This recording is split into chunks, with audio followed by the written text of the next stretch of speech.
Hello, and welcome to the video for Playing with Stuff. Playing with the Nvidia Soul-Remix characters. Our screenshot scene. Now in this video, we are going to take our character and bring it over to an existing scene and use it to set it up as a screenshot. And we're not going to do anything fancy like the previous videos. We're just going to show how to manipulate the character, post some things, and get a screenshot. So let's get started. Now I went ahead and I created a new project. If we go to our launcher, we go into our Learn tab. We look for our realistic rendering setup because I thought it was really cool looking. And of course it's hiding. Here we go. You can create a new project. Now because we have to create a new project with realistic rendering, we want to then import our models from Nvidia into it. So after I've created it, I've gone ahead and I've opened it up here. And now we want our models.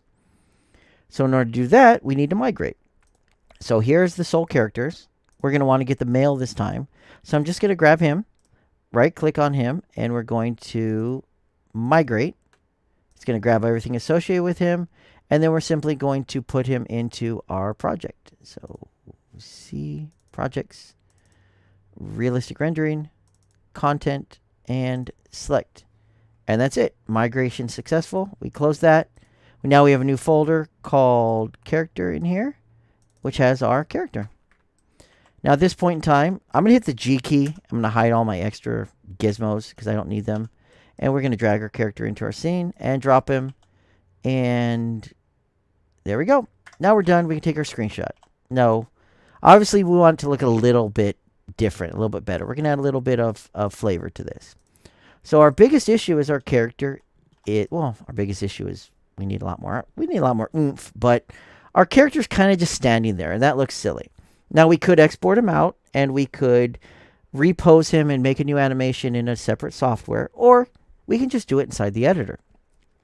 So how are we going to do that? Well, let's open up our character, and we have no animations, so this is kind of going to be an issue. So what do? Well, we have our character open. Let's go ahead and create an asset, create an animation. And it doesn't matter because these are both the same in this case. So we'll do reference pose. And then we'll just call it sitting because we're going to make him sit. And now we have a new animation called sitting. Now it's one frame. So let's just stop this stupid thing from playing. And we're going to move it over here. And we're going to pose our character into a sitting position. Now this is not that hard. We can grab a bone, for example. So here's our pelvis. Here's our hip joints, and we can just rotate, bloop, like that. And then let's grab our other hip joint, so this one, and we rotate, bloop, and he's sitting. Now, it's not going to save these, so we need to keyframe some things. So, for example, we would do plus for the key, and then apply, and it's going to save our changes. And our character is now sitting if we were to use the sitting animation right here. So, for example, if we dropped it out into here, you can see we have our sitting animation. So we'll get rid of our other one. And now we have our character sitting. Cool. Now he's still off a little bit, but you know, that doesn't matter. We just move him over here. Here's our character sitting. But he looks a little weird still. He's a little rigid. And we want to adjust some things. And the issue we're going to run into now is how do we know how much to adjust? Like, for example, if I want to put one of his arms onto the couch back, how do I know how much to adjust it? Well, we can set up a prop inside of our editor. So here's our sitting. What we're going to do is we're going to find our root joint here. And we're going to add a socket. And a socket is just something that we could do stuff with. It's super simple and nice. And on the socket, we can add a preview asset. And I'm going to add a couch. And there's our couch. Our couch is sideways, but it's still our couch. Now we can, of course, adjust it. So let's see, like that. And then like that, and then like that. And there we go. Now we have a couch that we can work with. And we kind of need this moved a little bit. So let's move our couch into the position where once we put our player on it, our little character guy, we're going to be happy with the result. So, I don't know, let's go with something like that. But now we have a couch that we can then position all of our character on. So we're good to go. So like, for example, now we could grab like a, whoops. Oh, let's turn down the camera speed because that's driving me crazy. There we go. We could grab like a knee joint and rotate a knee joint down. And that's the left knee joint. So let's go with like the right knee joint and move it down a little bit. Or you could even put like something in front of it. So let's go something like that. And there's the other knee joint. Okay, so, you know, he's kind of sitting down like that. Arms aren't really good position, but we could grab maybe a shoulder, rotate this up a little bit, maybe rotate it back a little bit. You know, his spine's kind of funky. Maybe we want to pull it, you know, maybe this down here. Here, let's rotate that a little bit. Give him a little bit of leaning back. Elbow's still not in that good of a position. Maybe we want to rotate it back. Oop, that's not the bone we wanted to move. If you're having trouble targeting bones, character, bones, all. And now we can see the entire bone hierarchy. We can know exactly what moves what. So in this case, we can go back to this one, the shoulder. Move the shoulder back a little bit more. There we go. Now it's kind of on there. But his hand's a little funky. So we'll take the hand. Maybe rotate the wrist up a little bit like that. Rotate it a little bit like that. You know, pull it forward. There we go. So, as you can see, we are just slowly iterating on our character. Oops, let's get our shoulder here. Yeah, it's a little weird, but, you know, it's not like we're spending a whole bunch of time on this. We're not exactly professionals, so you're getting the exact quality out of this as you would out of a programmer, because I'm a programmer and this is as professional as I get with art. There we go. I know it's a little weird, but it's still something. And once we're done with all those things, grab one of your bones that we moved, add another keyframe and apply it just to make sure it's saved. Go back out to here. Here's our character. We have our sitting animation.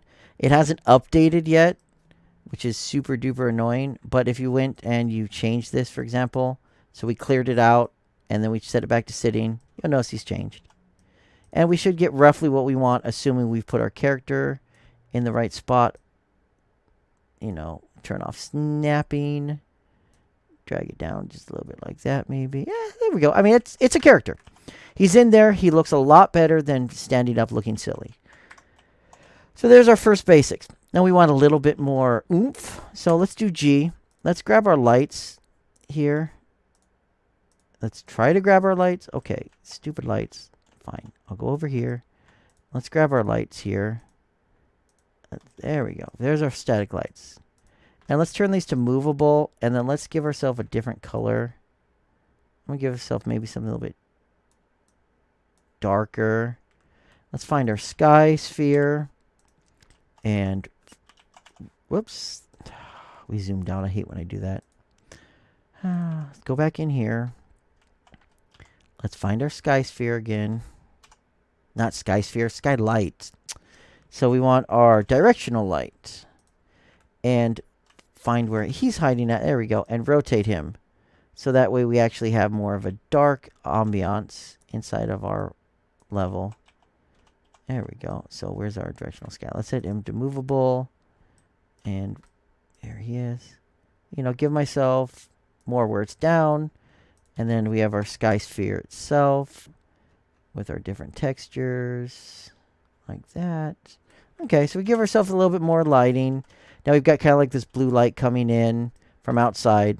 We should adjust things like our background.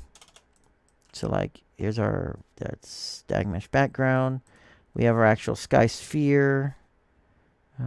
Where is our color for our sky sphere? No, you're in here somewhere. Oh, let's see. Here we go. So maybe, I don't know, what do we think? You know, maybe darker? Maybe make it near dusk? That's definitely way lighter than I want. Oh, definitely didn't want black. Okay, I mean, I'm not an artist. This is not going to look perfect, obviously. But you can adjust your colors and get your setup looking like you want. Those lights are way too blue. Here's our point lights right here. Yeah, someone, I'm not going to name names, made those way too blue. They should have been more like a purplish. Give ourselves a different, there we go, more ambient light. Okay, so we have that basic setup. We're going to hide our gizmos again. Let's add in a cinematic camera. So here's a cinematic camera. And we're going to go ahead and fly. Oh, G to turn gizmos back on. Pilot our camera. Let's put him in a good spot. I like this spot here. Oh, G to turn off gizmos. Way too tight of a focal length. So let's change this to, yeah, way too much.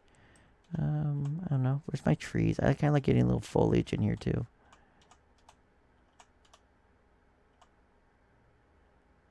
You know, something like that. Okay, we'll go with something like that. It's odd, but again, I'm not an artist, so let's see if we move this up a little bit. I'm not an artist, but I like weirdness. Okay, we're going to go something like that. There we go. I like that for a screenshot. So eject from here so I don't control it anymore. We're going to add a little more pizzazz here. So our character's white. Maybe we want him to be a different color. Maybe we want different highlights. Maybe we want to give him maybe like a little different look, especially if we're going to use like reflection and stuff like that. Well, if we go to his materials and we look at the way our character's set up, so let's find him. Let's find this. You'll notice he's got 8 materials on him. So let's start with the torso, for example. And you have all these settings. Now we could go in there and we could adjust things like the color. Like we could go 3 to add in a color. Add that to emissive. Maybe give him, I don't know, a little bit of a green emissive. And then we'll hit apply. And then let's see what we get. Come on, give me a little bit of green. Once our shaders compile. Okay, way too much green. Way too much green. So something like 0.10. Let's try something like that. I have a feeling I should lower down the strength of that one. Yeah. Let's try, whoops, not multiply, add. Let's try, stop it. Multiply, put that into emissive. Multiply that by 0.1 so we can make it super light. Put our green back to full. This would be a good case for an instance, for example. I don't know. I don't think the emissive is going to really work very good on this one. We should really add it to like the material texture. Yeah. Oh, well, that's what smaller numbers for, right? We just want to slightly color. Okay. So it should be done. There we go. Okay. I mean, it's nothing fancy, but it's something, right? But let's say you wanted to apply it to everything. So in this case, we have this value that we want to apply to everything, or we want to change. If we went in and did this on everything, it's going to be slightly annoying, especially if we want to change the color. So what we can do is we can actually use what's known as a material parameter collection. And this is what I intended on doing here once it saves out. So if we go in, we're going to create a material. We're going to create a material parameter collection. And we'll call this NPC player. And we're just going to put one vector in here. And this vector is going to hold the color. And we'll call this one color. And we're going to default this to, let's say, white. Like that. Okay. Now if we go into here, and instead of this right here, we go to collection parameter and plug that in. And then we change this to our color. Now we end up with a single color that's driven by our material parameter collection. So we could take these, for example, copy them out, and let's say that's his torso. So we'll go to his materials, and we'll go to like his legs. Actually, yeah, we'll go to his legs. You can just paste this in here and put that into emissive and close that out. And we'll just do his arms as well. Once this finishes, there we go. I don't need these open anymore, so let's close those. And then we'll find his arms. And we'll paste this in here. And we're done. We'll close that out. It'll save. It'll compile. We'll have a bunch of shaders doing some weird stuff. But now we have a simple material parameter collection that we can adjust. So in this case, if we wanted to, you know, we could change this. And you'll notice how changing this one setting changes that little glow effect around the entire player. And it's just, you know, it's on his legs, his chest, and that. So this is something you could drive in, for example, in data gameplay. I'm gonna go with the blue. So if we wanted to script that, we could have that change during playtime or during feedback of a sequence. So that's how we changed up him. So if you want to change his color completely, you could use something like the material parameter collection, adjust his materials, and then adjust it all at once. So this is something, we're doing good. I want one last thing. I want to give it a little bit more flair in terms of the looks. So we have our TV here, but nothing's on the TV. Let's fix that. We're going to take a plane. We're going to rotate a plane. And we're going to put that plane bloop, right in front of our TV. And this, whoops, darn it. Stop it. You know, there we go. I meant to move it left. It's going to represent what is on TV. Like that. Turn off our snapping to the grid. And there we go. Now we have a blank little scene that we're going to be able to work with. We can put a material on here. But we're not just going to put a generic material. We're going to put the video we did earlier. So how do we do that? Well, let's import the video. Let's find where we put that video. And let's import it in. And once it's done, you now have this as a media source. So now we have a video we can play back. We need a media playback player. So media and then a media player. It's going to ask us, do you want to create a video output media texture? So do we want a video associated with this? Hit yes, and it's going to go ahead and create the player video. We open up our media player. Here's our forge, and you notice we have it playing back. So I kind of like somewhere around, whoops, stop playing. Where's the pause button? There we go. I kind of like somewhere around here. So there's our media player. We're going to go ahead and keep that open. And then here's our video. And if we drop it onto there, it's going to create a material and then apply the material to there. And now you have a video that we could play back, or for a screenshot you can see. Now it's a little dull, but that's not hard to figure out.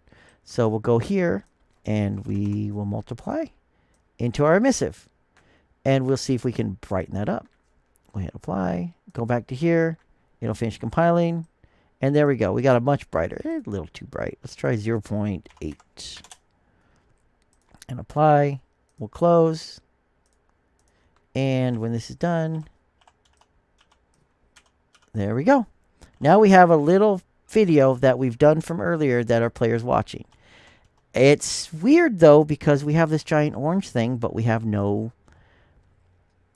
light from our TV. Well, we have lights, and we have a rect light. So a rect light basically simulates a rectangle. You can see the background here. You can see it firing forward. And it's perfect for simulating something like a TV effect. So we drag it up to here like this. We get it into the right spot. Something like maybe right there. Move it over a little bit.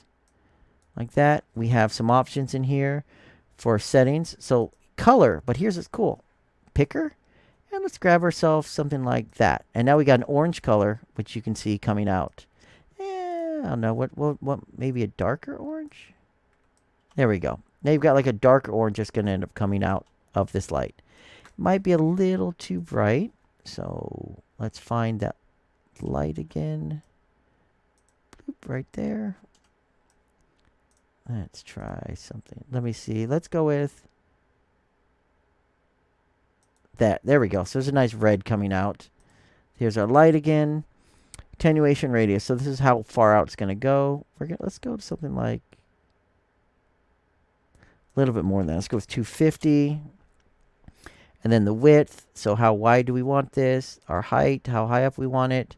And then other settings like how far out it goes, how close it is, our length.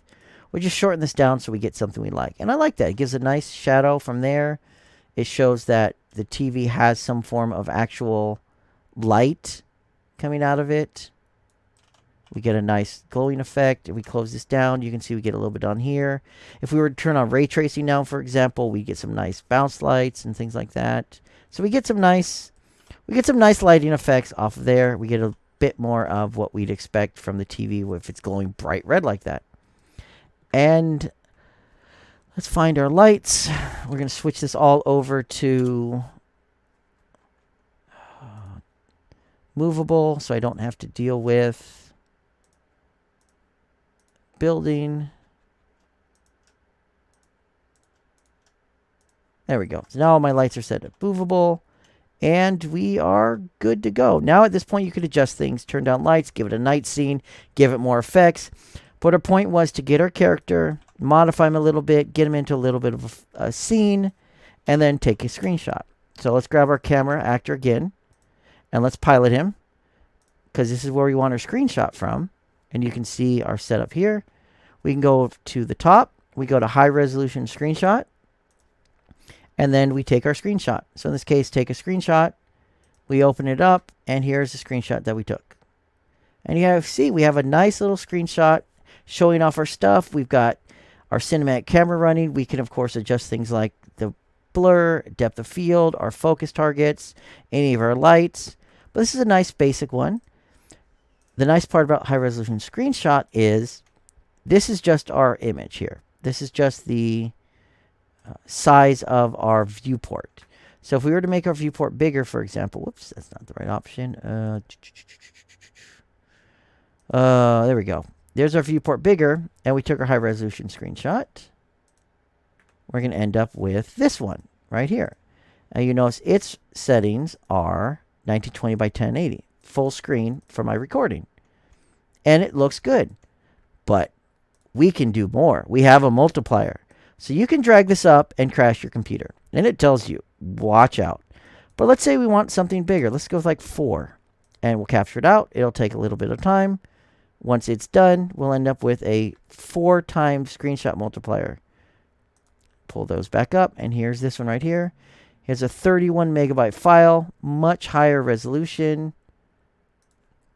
And if we look at it in terms of properties, it's a 7600 by 4300 high resolution screenshot that you can share with someone else. That looks pretty good. That's not bad. Use it as a background or whatever.